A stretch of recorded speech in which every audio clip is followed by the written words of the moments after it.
பிரியமானவர்களே, இயேசு கிறிஸ்துவின் நாமத்தில் உங்களுக்கு என் அன்பின் வாழ்த்துக்கள்.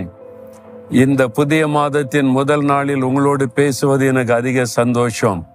அதுவும் அமெரிக்கா தேசத்துல சான் பிரான்சிஸ்கோவில் இந்த அருமையான பாலம், கோல்டன் கேட் பிரிட்ஜ், அதுக்கு முன்னால நின்று உங்களோடு பேசுவதிலே நான் மகிழ்ச்சி அடைகிறேன்.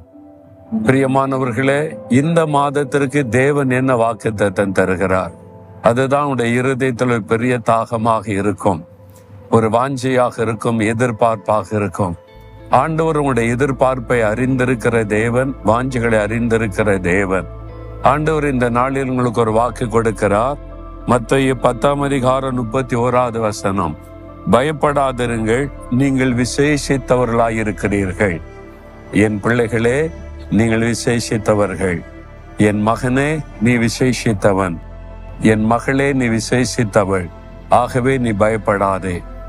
எனக்கு நீ விசேஷமானவன், விசேஷமானவள் என்று ஆண்டவர் உங்களை பார்த்து சொல்லுகிறார். ஆண்டவர் இந்த இடத்தில் சொல்லும்போது, நீங்கள் எதை குறித்தும் பயப்படாதங்க.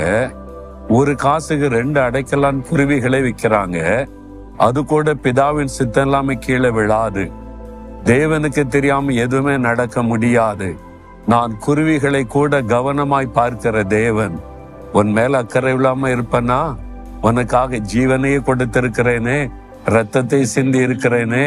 நீ விசேஷமானவன் அல்லவா, விசேஷமானவள் அல்லவா என்று ஆண்டவர் சொல்லுகிறார். எப்படி விசேஷம் நினைக்கிறீங்களா? சிருஷ்டிப்புல நீங்கள் விசேஷமானவர்கள். ஒரு பறவையை, மிருகையை சிருஷ்டிக்கும் போது ஒரு வார்த்தை சொன்னார், உண்டாகிவிட்டது. மனிதன் அப்படி சிருஷ்டிக்கல. தன்னுடைய கையினாலே மண்ணை எடுத்து உருவத்தை உருவாக்கி நாசிலை ஜீவ சுவாசத்தை ஊதி ஜீவ ஆத்மாவாக சிருஷ்டித்தார். தம்முடைய சாயலில் சிருஷ்டித்தார். நீங்கள் தேவ சாயலில் சிருஷ்டிக்கப்பட்டவர்கள், ஆகவே விசேஷமானவர்கள்.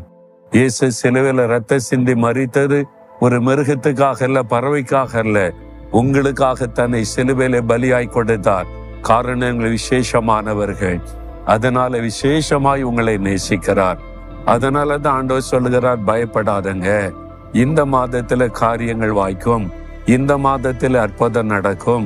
நீங்கள் பயப்படுகிறபடி ஒன்று நடக்காது. நீங்கள் பயப்படுகிற காரியத்தில் அற்புதம் செய்து உங்களை மகிழ பண்ணுவேன் என்று ஆண்டவர் உங்களுக்கு வாக்கு கொடுக்கிறார். சந்தோஷம்தானே? ஒவ்வொரு நாளும் நான் பயப்பட மாட்டேன், நான் கர்த்தருடைய பார்வையில விசேஷமானவன், நான் இயேசுவின் பார்வையில விசேஷமானவள் என்று தினம் ஆண்டவரை துதிங்க. ஆண்டவரே, நான் உம்முடைய பார்வையில விசேஷமானவன் என்று நீங்க துதிக்க துதிக்க விசுவாசத்தை அறிக்கையிடுறீங்க. அப்போ ஆண்டவர் அதை நினைவு கூர்ந்து உங்களுக்கு அற்புதம் செய்வார். நீங்கள் பயப்படுகிற காரியம் நன்மையாய் மாறும். அற்புதங்களை பார்க்க போறீங்க. விசுவாசிக்கிறீங்களா?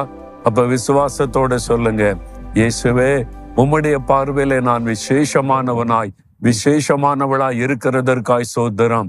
நான் பயப்பட மாட்டேன். இந்த மாதத்துல எனக்கு தேவையான அத்தனை காரியத்துல அற்புதம் செய்து என்னை வழி நடத்த போகிற அன்பிற்காக ஸ்தோத்திரம், ஸ்தோத்திரம், ஸ்தோத்திரம்.